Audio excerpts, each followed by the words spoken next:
Olá, sejam bem-vindos a mais uma edição do Sem Filtro. Aqui a gente abre um espaço para um debate com a participação de especialistas convidados. O nosso programa de hoje está voltado à atenção da saúde mental e principalmente no mês de setembro, dedicado às ações de prevenção e automutilação e suicídio. Mas não vamos falar só sobre isso não, nós vamos também trazer dados do Estado para refletir sobre essa importante política pública na área da saúde. E para falar sobre esse importante tema, nós convidamos aqui para o nosso debate especial no Sem Filtro o Dr. Diomildo Andrade Júnior, psiquiatra, e Irã Miranda, psicóloga.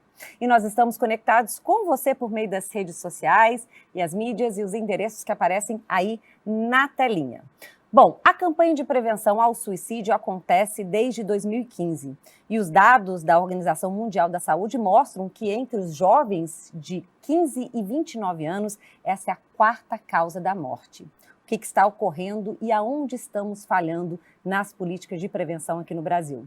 Para falar sobre este e outros assuntos, o Sem Filtro de hoje recebe a promotora de justiça Cristiane Lago. E antes da entrevista, a gente vai conhecer um pouquinho sobre a sua trajetória. Vamos lá! Cristiane Gomes Coelho Maia Lago é promotora de justiça, professora, especialista em Direito e Sociedade, mestre em Direito Público pela Universidade Portucalense da cidade de Porto, escritora, poeta e integrante fundadora da Academia Maranhense de Cultura Jurídica, Social e Política. Ela é autora de livros como Vida e Poesia e Drogas e Tribunal do Júri, uma análise da prevenção como política pública. Desde 2019, coordena o Centro de Apoio Operacional de Direitos Humanos do Ministério Público, onde desenvolve o projeto de prevenção da automutilação e do suicídio, denominado Rede do Bem. Estamos aqui para ajudar, pelo Fórum Estadual de Prevenção da Automutilação e Suicídio. No Fórum, Cristiane Lago desempenha a função de coordenadora. É responsável pelo grupo de trabalho e estudo que elaborou o projeto de lei da Política Estadual de Prevenção da Automutilação e do Suicídio, que foi sancionado pelo Governo do Estado, tornando-se a Lei Estadual número 11.192, de 18 de dezembro de 2019. Muito bom, quero cumprimentar e agradecer a participação hoje de todos no programa. E vamos começar então com o assunto da hora, o mês de setembro, e o tema deste ano é: se precisar, peça ajuda. Os dados da Organização Mundial da Saúde mostram que os jovens entre 15 e 29 anos, essa é a quarta causa da morte. Paralelamente, hoje a gente tem um excesso de informação por meio de telas, de recursos de comunicação, né, principalmente para esse público. Então, promotora, eu queria começar com essa temática. Aonde que a gente está falhando? Se a gente tem acesso à comunicação, mas se precisar, peça ajuda, aonde que está a contradição aí? Seja bem-vinda. Muito obrigada pela oportunidade. Eu creio que nós estamos falhando exatamente na política de prevenção. Muitos ainda não compreendem a prevenção como política pública. Quando se fala em prevenção, a gente imagina que é algo que pode ser feito de qualquer forma. E a prevenção, sendo política pública, ela precisa ser planejada, precisamos de investimento, precisamos de atenção, de equipe, de pessoal, de instrumentos. Então, eu acho que a nossa falha principal é, primeiro, entender a prevenção como política pública para que ela receba os investimentos que merece. Por exemplo, um exemplo muito simples e que salva vidas. As escolas públicas, tanto do estado do Maranhão como dos outros estados brasileiros, ainda não fazem um trabalho de prevenção durante todo o ano. E nós temos leis que determinam que esse comportamento, essa atitude dentro do ambiente escolar deve acontecer. Por exemplo, temos que ter psicólogos dentro das escolas públicas. Leis também determinam que cada escola tem que ter pelo menos um psicólogo, uma equipe multidisciplinar. Nós temos isso? Não. Então, nós estamos falhando aí. Acreditar na política de prevenção, na política pública de prevenção e efetivá-la. Sim. Vamos abrir, então, a nossa roda para os nossos convidados. Ela acabou falando dos psicólogos, né, Gabi? Sim. E como é que você avalia essa situação nesse contexto? Quer dizer, é possível essas instituições, ou públicas ou privadas de ensino, manter esses profissionais? Há uma defasagem? Há um problema nessa situação? Sim, nesse sentido, inclusive tem uma lei bastante recente, inclusive desse ano, que institui, né, que é a alocação de profissionais da psicologia dentro das escolas.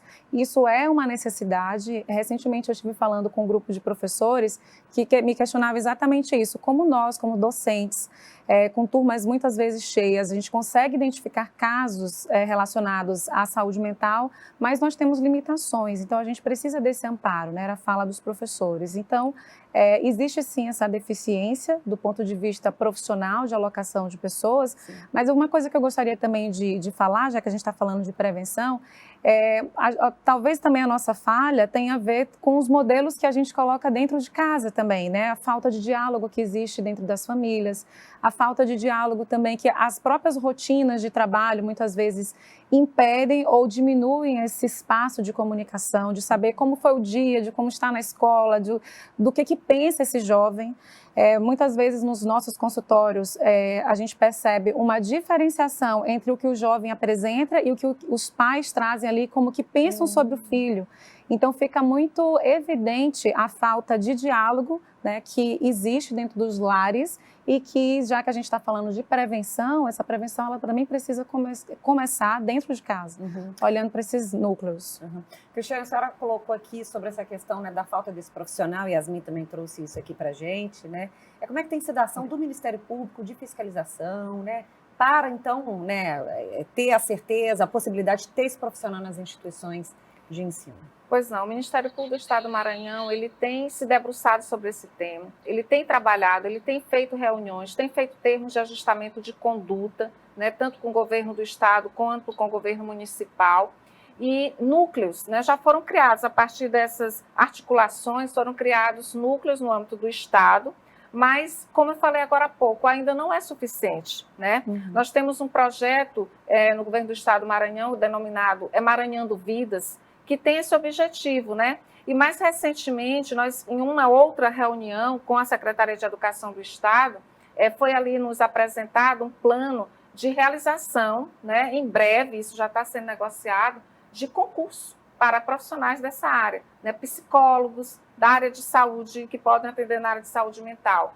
Inclusive, fisioterapeutas também foi proposto, porque a gente observa muito na sala de aula que às vezes a criança tem aquela falta de postura correta, né, de ser alvo de bullying no ambiente, tudo isso vai provocando um adoecimento. Então, tem uma equipe multidisciplinar, esse edital de concurso provavelmente sairá em breve, a gente espera que saia, né, e aí a previsão de que tenha concurso para psicólogos, para enfermeiros, ótimo, para fisioterapeutas, para terapeutas ocupacionais, porque nós, assistentes sociais, nós entendemos que tem que ter essa equipe multidisciplinar para dar o suporte para o professor, para que o professor ele fique realmente liberado para trabalhar naquilo para o qual ele foi preparado. Sim. O professor é para estar em sala de aula, claro, tendo essa percepção que a psicóloga muito bem falou, mas na hora de dar o atendimento e encaminhamento, ele não tem esse preparo técnico que é exigido para essa situação tão delicada. Sim, gostaria de fazer uma correção aqui, é Irã, falei Yasmin, perdão, viu? Vou continuar então nessa temática, puxando mais para a parte médica também, né?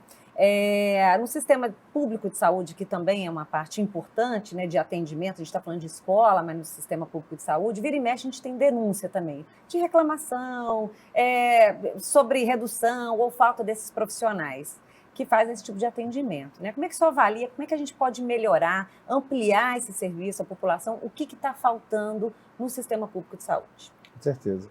A gente tem uma heterogeneidade muito grande em relação ao sistema público de saúde mental dentro do Brasil. Aqui no Maranhão, inclusive, a gente vê uma dificuldade muito grande de acesso da população a serviços que a gente considera básicos dentro da saúde mental. A gente ainda não tem uma estrutura muito bem sólida de onde um paciente consegue se encaminhar para poder ter um atendimento de uma urgência, por exemplo. A gente tem um hospital de referência para o estado inteiro, praticamente. É muito pouco para uma demanda muito grande. E se a gente for avaliar o perfil de um paciente que comete um ato de suicídio, eu vou trazer uns dados bem interessantes, porque eles buscam tratamento. A gente tem estudos que mostram que 75% dos pacientes ou de pessoas que cometeram um ato de suicídio, eles estavam no tratamento prévio, 75%. Desses, 66 no ano do ato estavam em tratamento e 50% estavam no momento do ato. Então a gente vê que são pessoas que buscam tratamento. E desses, eles também buscam ajuda profissional. 20% já buscaram ajuda no momento do ato. Então, no momento do ato, eles foram num médico, num psicólogo, num serviço especializado buscar algum tipo de ajuda no dia. Cerca de 40% buscou na semana e 66% buscou nos últimos 3 meses. Então, são pessoas que buscam tratamento, são pessoas que buscam ajuda, mas, infelizmente, nesse mesmo estudo, se avaliou que só 3% estava com tratamento adequado, ou seja, 97% não estava. E desses pacientes também, só 7% estavam fazendo terapia. Então, apesar deles buscarem ajuda, buscarem tratamento, a gente vê que há uma falha no processo. Eles buscam, mas eventualmente o Estado, a cidade não consegue oferecer essa ajuda, um tratamento correto, um apoio multiprofissional com um psicólogo, com terapeuta ocupacional, com psiquiatra. Então, é a partir daí que a gente vê a falha. A falha não está na pessoa. A pessoa ela busca, ela vê que ela precisa de ajuda, ela busca ajuda, mas ela não consegue ter essa ajuda. E aí a gente vai entrar um pouco mais no ato do suicídio e acaba que a pessoa não vê mais caminhos, né? Vai se afunilando as possibilidades, aonde ela procura, ela não acha, e infelizmente o final a gente já conhece, né? Então entram dentro dessa estatística, inclusive de muita negligência de várias esferas, não só da ponta, a esfera de alta até embaixo. Eu estou aproveitando com vocês especialistas estão aqui, né, para as famílias, né, que têm filhos ou pessoas próximas que estão passando por um transtorno de depressão, ansiedade, ou seja, outro. Como é que lida com essa questão? Quer dizer, quando a gente está falando de suicídio, a gente está falando de uma pessoa só. A gente está falando de uma rede que está próxima, que está vivendo. Como é que a gente pode lidar com isso? Como é que vocês trabalham? Eu vi que o senhor falou a importância da terapia. É preciso conjugar ou só o medicamento numa situação consegue chegar a esse paciente? A família também tem que tomar e fazer terapia? Como é que isso avalia isso? Um tratamento em saúde mental, ela nunca é de um profissional só. A gente busca o acompanhamento multiprofissional. Eu acredito que o relacionamento do psiquiatra com o psicólogo é um casamento de fato, sabe? A gente só vai conseguir ter sucesso num tratamento se os dois estão muito bem alinhados e se comunicam. Não adianta ter um psiquiatra aqui, um psicólogo ali, e eles não conversarem. E a gente está falando sobre um indivíduo e dentro desse indivíduo, da micro-rede desse indivíduo. Então, eventualmente, a gente vai ter que abordar a família também. Às vezes o problema pode estar sendo potencializado pela família, às vezes a família a gente enxerga talvez como um ponto de muita proteção e a gente reforça essa proteção da família para esse paciente. Então o acompanhamento primeiramente tem que ser multiprofissional. Não há uma medicação que vá fazer milagres, a gente tem que entender o processo. Tudo é um processo. Então, o processo até o paciente chegar no ato de suicídio é um processo de adoecimento. Ninguém se suicida por nada. Não existe o suicídio, meu Deus, uma pessoa se matou por nada. Não. Isso foi um adoecimento e provavelmente a pessoa ela manteve silenciada durante um tempo e quando ela não se viu mais com saída, ela enxergou esse ato talvez para poder aliviar. Então, se a gente já tem, igual a Cristiane falou, uma rede de proteção, de antecipar esse momento final, se a gente já faz a prevenção, dando acesso, dando elementos, dando estruturas para esse paciente buscar e começar a cuidar da própria saúde mental, com psiquiatra, com psicólogo, com grupos de apoio, muito dificilmente esse paciente vai chegar nesse ato final. Então, se a gente for ver que tudo é um processo de adoecimento, é uma linha. A gente pode começar a bloquear desde o começo, para não ter que fazer intervenções heróicas no final, que são possíveis também. A partir do momento que o paciente busca ajuda, tem escuta, tem acolhimento, a gente consegue reverter muitas dessas ideias e sentimentos. Mas, claro, tudo muito casado. Psicólogo, psiquiatra, terapeuta ocupacional, grupos de apoio. Então, a ideia é dar ferramentas para o indivíduo. Quanto mais cedo a gente dá, melhor nessa trajetória. Sim. A doutora Cristiane, ela já acompanha esse processo já tem um tempo, já deu entrevista para a gente, conhece bastante esse assunto, né? A sua atuação forte no Ministério Público. Faz sentido o que o doutor está falando? Toda a família, Cristiane, é isso que você percebe na sua atuação, quando você chega a essas pessoas, precisa estar atenta ao que está acontecendo? Perfeito. Como é que você avalia? Exatamente, a gente observa muito isso, né? Vivemos uma sociedade, infelizmente, muito individualista, muito egoísta, né? As pessoas colocam filhos no mundo e depois não assumem responsabilidade com esses filhos. A gente está falando aqui, infelizmente, da maioria. Sim. A gente pensa que isso ocorre num grupo menor, não, mas é a grande maioria da sociedade não tem responsabilidade com seus filhos. Essa é uma verdade. E às vezes falar a verdade pode parecer grosseiro, pode parecer duro, mas eu tenho certeza que aqui todos nós que lidamos com o público, a gente observa isso, né? Como muito bem foi dito aqui pela psicóloga, existe um descompasso entre os filhos, entre os jovens, entre os adolescentes e os seus pais, entre os seus familiares, né? Porque as famílias são formadas hoje por núcleos totalmente diferentes, bem diversificados, né? E a gente observa isso, as pessoas, uma sociedade muito voltada para um trabalho em excesso, né? Busca do ganho, né? Uma competição desenfreada e uma cobrança muito grande também por nossos adolescentes. Né? Nós vivemos num ambiente extremamente competitivo, com valores invertidos, e isso tudo tem provocado um adoecimento nos nossos adolescentes. Uma outra coisa que eu observo muito, outro ponto importantíssimo, é uma falta de perspectiva. Mesmo aqueles que conseguem ingressar numa universidade, fazer um curso superior, quando se formam, eles se deparam com um ambiente que não tem emprego, não tem onde trabalhar. Isso tudo causa muita angústia. Por isso que os números os maiores índices estão exatamente entre os jovens, né? Que foi muito bem dito aqui agora há pouco aí na apresentação do programa. É tão sério a gente chamar atenção para esse tema, porque o suicídio, como o doutor Andrade falou agora há pouco, a causa não é só um fator que leva a pessoa a esse adoecimento, né? Estudando esse tema, a gente observa que é o resultado de vários fatores. Tanto que na cartilha que o Ministério Público elaborou, a gente apresenta os fatores determinantes. E a gente dividiu exatamente em cinco grupos. Vamos falar sobre isso no próximo bloco, a gente tem que fazer um intervalo.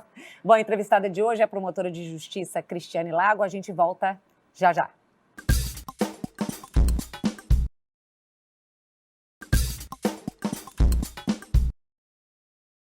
Estamos de volta com Sem Filtro e a nossa entrevistada de hoje é a promotora de justiça Cristiane Lago. Comigo aqui dividindo este debate, o doutor Diomildo Andrade Júnior, psiquiatra, e Irã Miranda, psicóloga. Não esqueça de conferir o nosso programa nas mídias sociais pelo link que aparece aí na telinha, está tudo lá para você.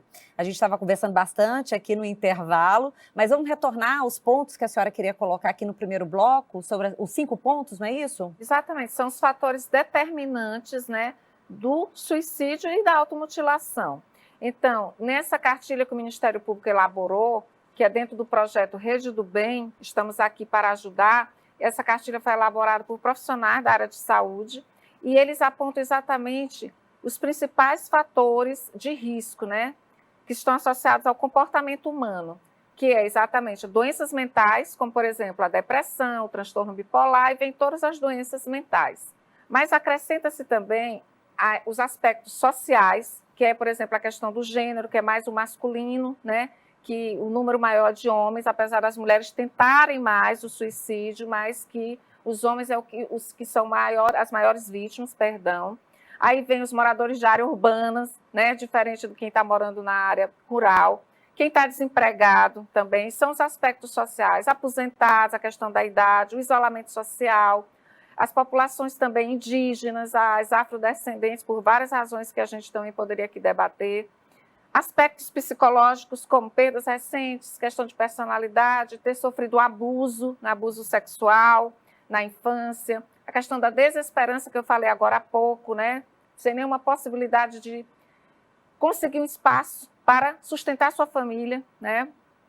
Aí vem também as condições de saúde limitantes, são as doenças crônicas, as pessoas portadoras de câncer, de tumores malignos, de AIDS, trauma medular e a própria suicidabilidade, que é você já ter tentado suicídio, o histórico familiar, né? E a questão do plano, a ideação suicida. Então, isso aqui são fatores que a gente aponta na cartilha que é para que tenhamos atenção a esses pontos. De alerta, né? Ou seja, o suicídio não acontece por uma única razão.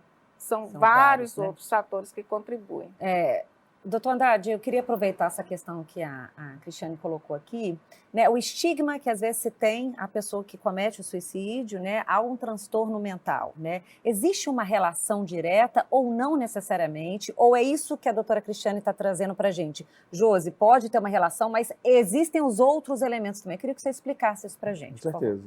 É muito difícil a gente dissociar um paciente que em um paciente que comete um ato suicida um transtorno mental e uma vulnerabilidade que ele está passando ao longo desse processo. A gente tem estudos que mostram que 97% dos pacientes que cometem um suicídio possuem um transtorno mental. Isso pode ser do mais variado. A gente tem como o primeiro grande transtorno mental outros transtornos de humor, um quadro depressivo, por exemplo. Depois a gente vai ter os pacientes dependentes químicos, a gente vai ter pacientes com transtorno de personalidade, transtornos ansiosos, transtorno bipolar, esquizofrenia. Então, a gente vai ter vários transtornos que podem estar presentes no paciente. Juntando a um fator de risco, que é uma vulnerabilidade social, um isolamento, um quadro de insônia muito grave, que é um fator de risco muito importante. A insônia, história familiar, tentativas prévias. História familiar de alcoolismo, por exemplo, é um dos principais fatores de risco também para suicídio. A gente pode ter um fator precipitador, que é o fator que vai engatilhar a ideia, que pode ser um falecimento de alguém muito próximo, uma demissão, algum evento indesejado naquele período de vida, uma gestação, por exemplo. E se a gente não tem um fator protetor, os fatores de proteção podem ser, por exemplo, uma gestação também. Uma gestação planejada, filhos, prole, vão ser um fator de proteção. Mas a gente também pode ter resiliência, a pessoa que ela consegue lidar bem com emoções muito negativas, uma mudança positiva dentro da vida. Então vai ser um balanço de um transtorno mental que está dentro do fator de risco, mais os outros fatores de risco, o fator precipitante e os fatores de proteção. Se a gente tiver muito mais dos primeiros e menos fatores de proteção, a gente tem um risco muito maior de um ato suicida. Então, tudo vai entrar nesse balanço. Sim. Aproveitando esse gancho, Ira, a gente tem... são tantas informações que vêm para a gente, né, que é importante, mas como é que a gente está falando de suicídio, automutilação, como é que a gente pode identificar essas condutas entre os jovens, né? Qual é o momento do alerta, do sinal para procurar um terapeuta, para procurar um psiquiatra? O que a gente tem que fazer? Tá, eu queria complementar, né? Primeiramente, ele estava falando desses fatores de proteção. Eu acho que aqui cabe o que nós falávamos há pouco também sobre prevenção. Acho que o poder da palavra, o que a gente chama de heterossuporte, que é o suporte do outro, da família, de reconhecer, especialmente quando esses sintomas estão instalados, né, de dar as mãos, né? Muitas vezes eu faço essa convocação em dar as mãos, uma simples pergunta: como você está? Como tem sido o seu dia? Estou te percebendo de forma diferente? Isso, para algumas pessoas, já abre, assim, uma porta gigantesca para que essas emoções elas possam ser expressas, esses pensamentos, muitas vezes duros e rígidos, eles possam ser, encontrem um lugar de flexibilidade, né? E dentre os fatores também de risco, se a gente parar para pensar não só na perspectiva de transtorno, mas também em aspectos relacionados à própria personalidade, e aí entre os jovens, muitas vezes a intolerância à frustração, também um pensamento muito rígido, como eu falava há pouco, essa rigidez de pensamento, isso tudo corrobora em olhar a vida de uma maneira diminuta, né? De diminuir o valor que a vida tem. Então, isso também acaba contribuindo. E aí, como perceber, né? Muitas vezes tem a ver com o próprio isolamento social. Tem uma grande falácia que existe, que é assim, as pessoas que fazem isso só querem chamar a atenção. Os jovens que fazem isso só querem chamar a atenção. Nem sempre, né? Muitas vezes essa tentativa de busca de apoio, como ele falava, né, os dados já evidenciam isso, ela é efetiva, as pessoas elas estão buscando ajuda. Tem uma fala, né, costuma ter uma fala relacionada a um pensamento mesmo, né? Estou pensando, já pensei. Algumas perguntas que podem vir uma vez, dentro da minha família, uma vez veio uma pergunta como é o céu?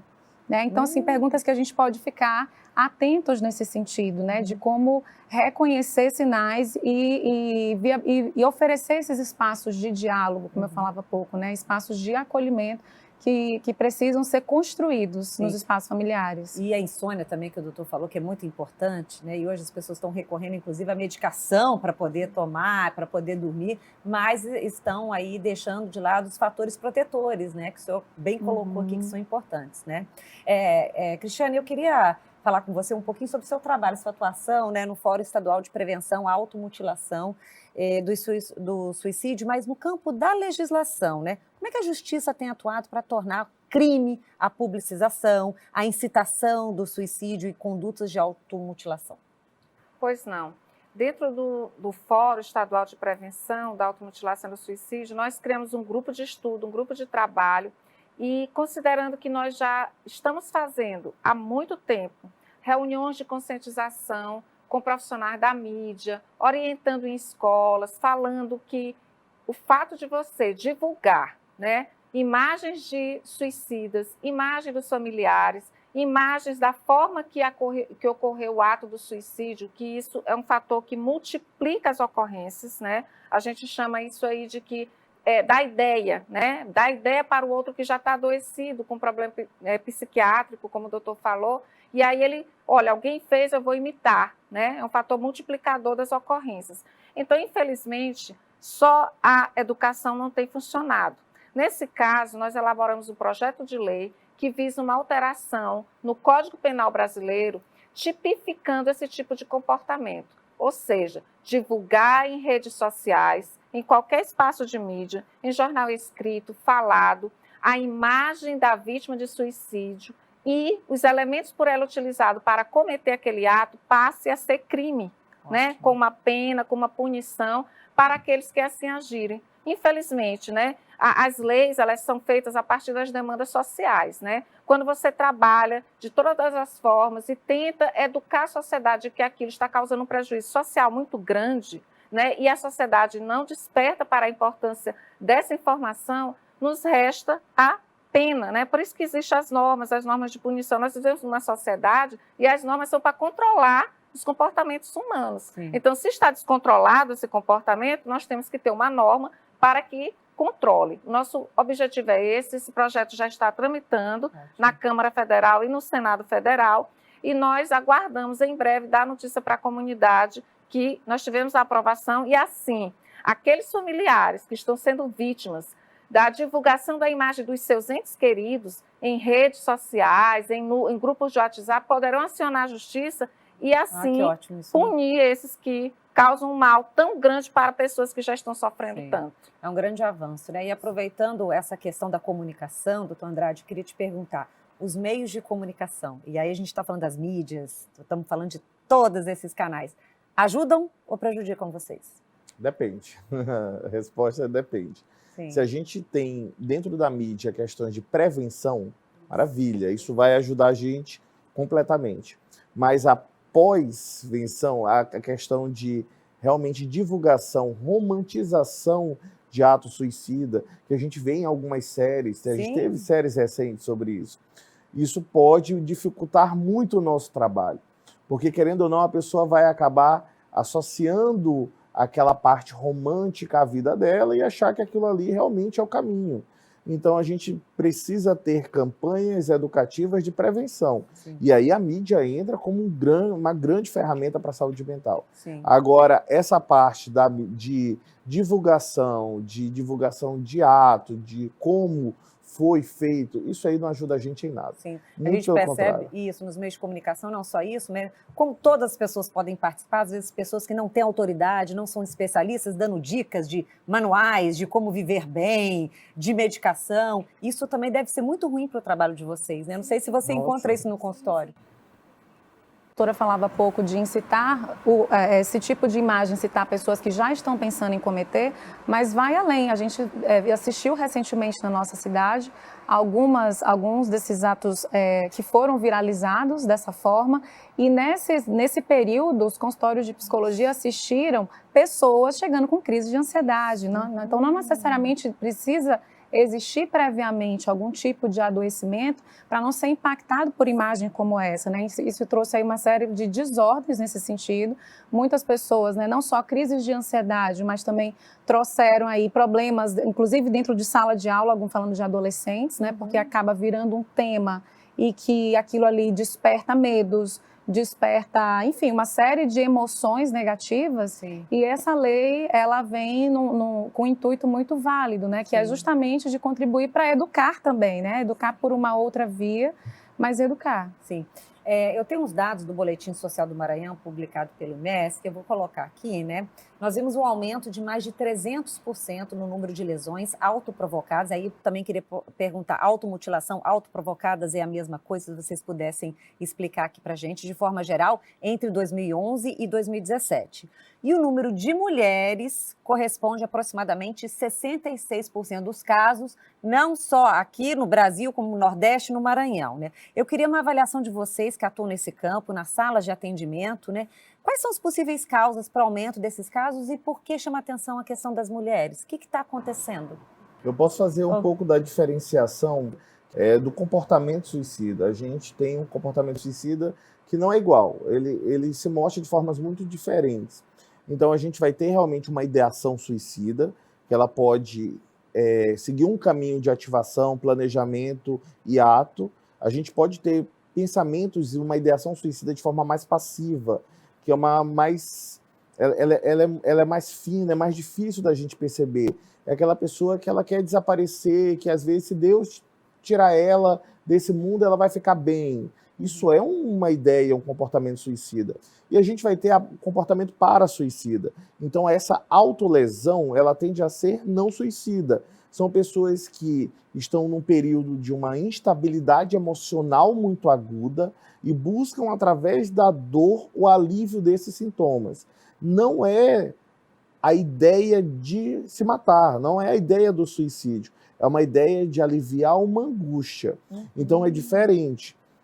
A gente pode ter pessoas que se automutilam, que provocam autolesões, não necessariamente são pessoas que se encaixam num perfil de paciente suicida, mas num perfil de um paciente que não consegue lidar bem com as emoções e precisam de uma via para poder aliviar, e a dor pode entrar como essa via. Só que é uma via extremamente danosa, porque o pós-ato de autolesão gera mais angústia, mais frustração, mais vergonha, e a pessoa entra numa bola de neve.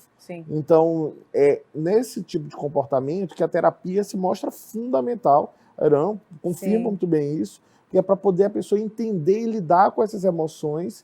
E, claro, quem faz uma autolesão, ela é um fator de risco para, em algum momento da vida, cometer um suicídio, mas não é exatamente a ideia daquele momento. Então, se a gente for pegar os dados e falar sobre lesões autoprovocadas, autolesões, às vezes, dentro dessa estatística, pode ter um mix dos dois.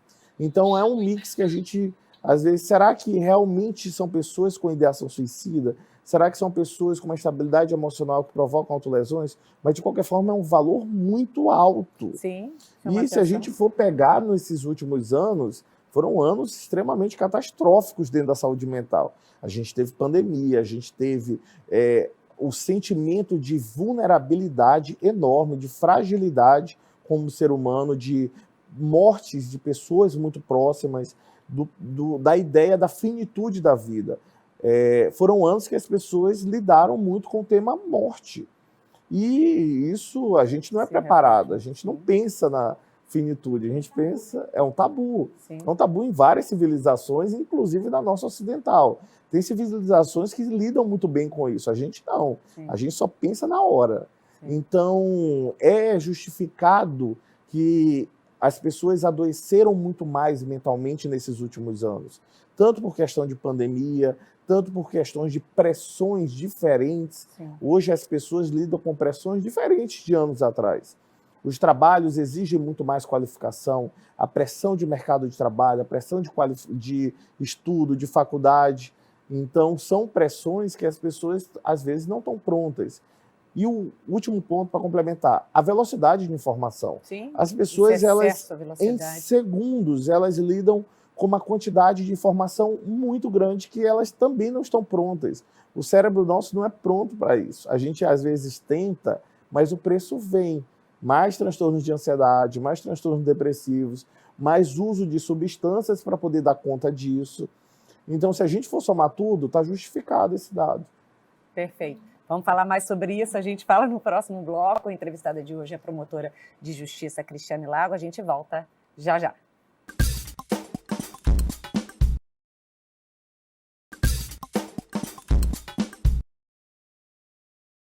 Voltamos para o nosso último bloco. A nossa entrevistada de hoje é a promotora de justiça Cristiane Lago. Comigo aqui ampliando o debate, os convidados, Dr. Diomildo Andrade Júnior, psiquiatra, e Irã Miranda, psicóloga. Lembrando que este programa também está disponível no nosso canal do YouTube.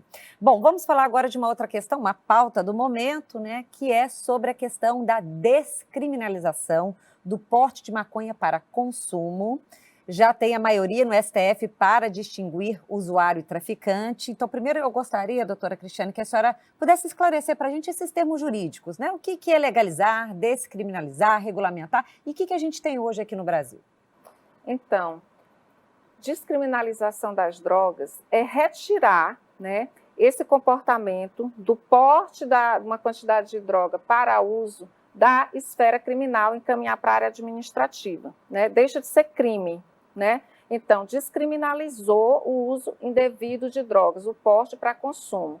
Quando isso acontece, se alguém for pego portando uma determinada quantidade de drogas, que isso ainda não ficou definido também essa quantidade, nesse julgamento do STF eles não tratam dessa quantidade, eles estão encaminhando para o legislativo decidir essa quantidade. Então, quando isso ocorre, não seria a ideia que não seja encaminhado para uma delegacia de polícia, mas sim para um órgão administrativo do Estado, para que esse órgão administrativo do Estado, que ainda vai ser definido qual seria, né? Pode ser a saúde mental, né? Provavelmente, eu não sei se a saúde mental vai suportar tudo isso, mas ainda não está definido esse fluxo realmente, mas é retirar da área da polícia, retirar da polícia essa responsabilidade e encaminhar para uma área administrativa do Estado, que ainda vai ser definido se vai ser área de saúde pública, não tem essa definição. Sim. Ou seja, deixou de ser crime, né?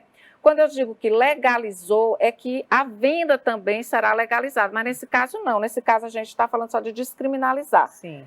Quem for pego, ele não vai ser encaminhado, não vai ser crime, não vai para uma delegacia de polícia, vai para um órgão administrativo. Mas se alguém for pego vendendo, continua sendo crime. O crime do tráfico continua, né? Sim. Então, nesse momento, não estamos tratando de legalizar a venda da droga. Sim. Só a questão do uso, né? Sim. Então, isso aí tem que ter essa diferença, bem para a população entender. A regulamentação, ela já existe, exatamente na área, por exemplo, tem as portarias para dizer o que é droga, o que não é, legal, ilegal, por exemplo, o álcool é considerado uma droga lícita no Brasil, a nicotina, uma droga lícita, essa regulamentação ela já existe, deve existir o tempo todo.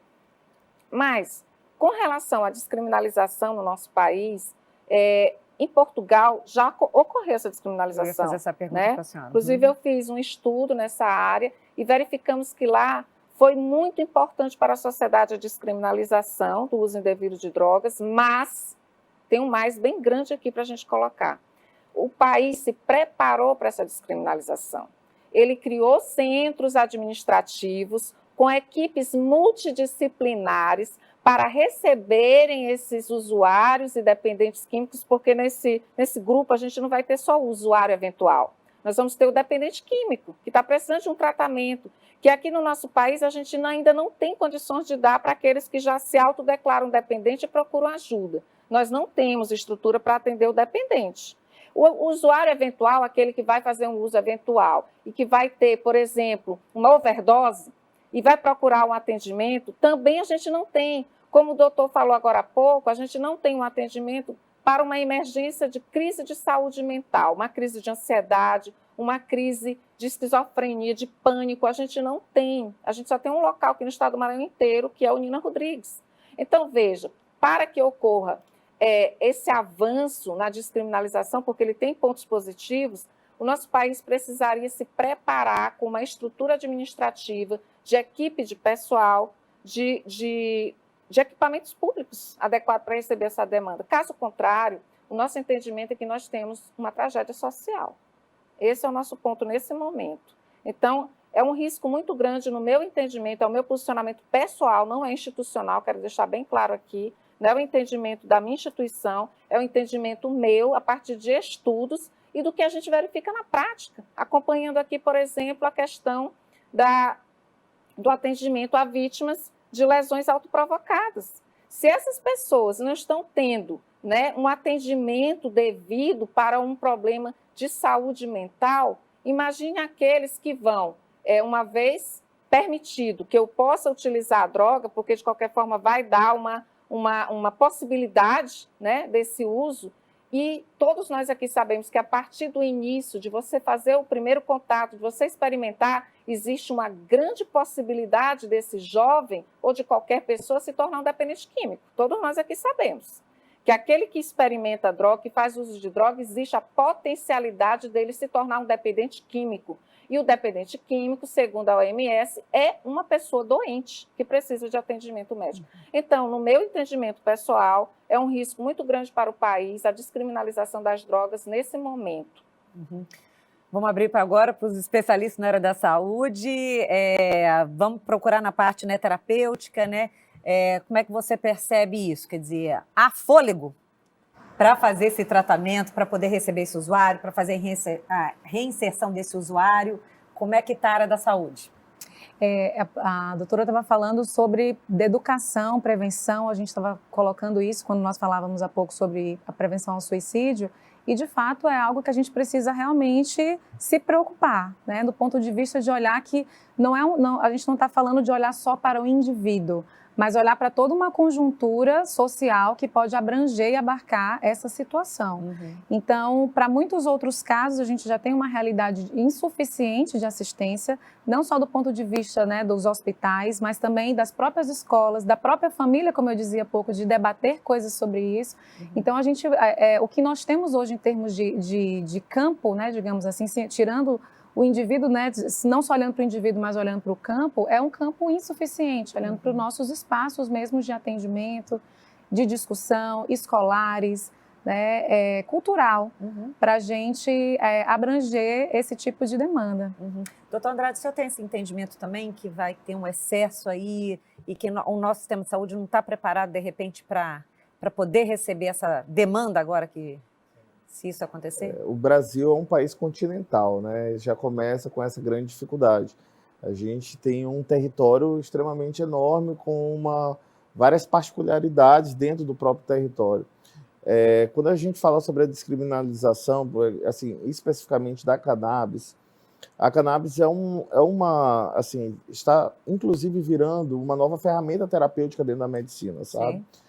Então, o nosso olhar é um olhar muito heterogêneo quando a gente fala da psiquiatria, porque ela pode ser uma ferramenta terapêutica, mas pode ser uma ferramenta muito maléfica quando mal usada. Então, isso tem que entrar em debate, acho que tem muita coisa para se debater ainda, tá?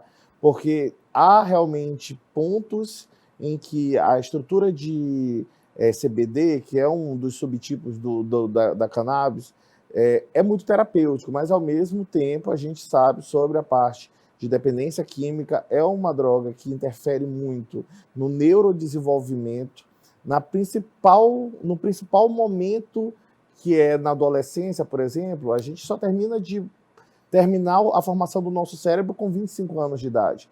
Então, esse jovem, que é o que usa cannabis de uma forma indiscriminada, é o que mais tem um risco para poder abrir um quadro de esquizofrenia. Sim, então, é complicado. Acho que tem muita coisa para ser debatida, muitos pontos. A gente tem, assim, claro, tem muitas peculiaridades da cannabis no ser humano. Tem coisas que são positivas, tem coisas que são extremamente negativas.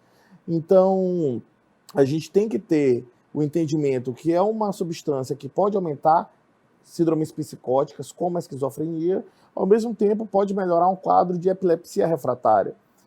Mas se a gente for abarcar o Brasil como Pois é. um continente, a gente não tem uma estrutura para fazer uma descriminalização assim, de uma forma igual outros países fizeram. Sim, sim. Então, agora eu acho que é muito mais discutir mais e criar estruturas para poder, num futuro longe, pensar em alguma ação. Sim. Doutor Andrade, eu queria muito que o senhor pudesse detalhar isso melhor, né? Que eu vejo que há uma apreensão das famílias, né, de pais, sobre esse uso prolongado, né, do consumo da maconha para jovens, né?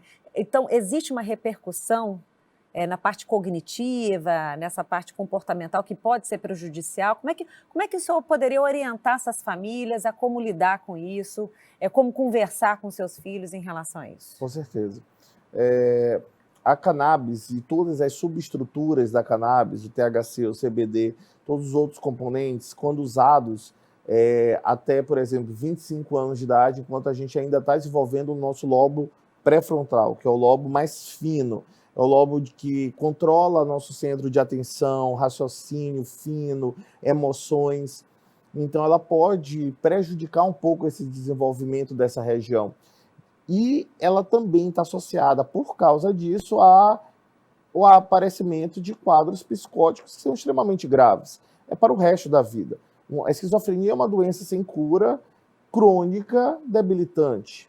Então, a gente ter o olhar para os nossos jovens, ter um diálogo aberto, não adianta fingir que não está vendo, a gente tem que discutir muito com os jovens sobre essas consequências. Sim. Claro que, eventualmente, a gente proibir de forma enfática, criar castigos mirabolantes, isso não vai ajudar. Sim. A gente precisa do diálogo, a gente precisa que o próprio jovem entenda que esse comportamento a longo prazo vai ser extremamente negativo para os planos de vida desse jovem. Sim.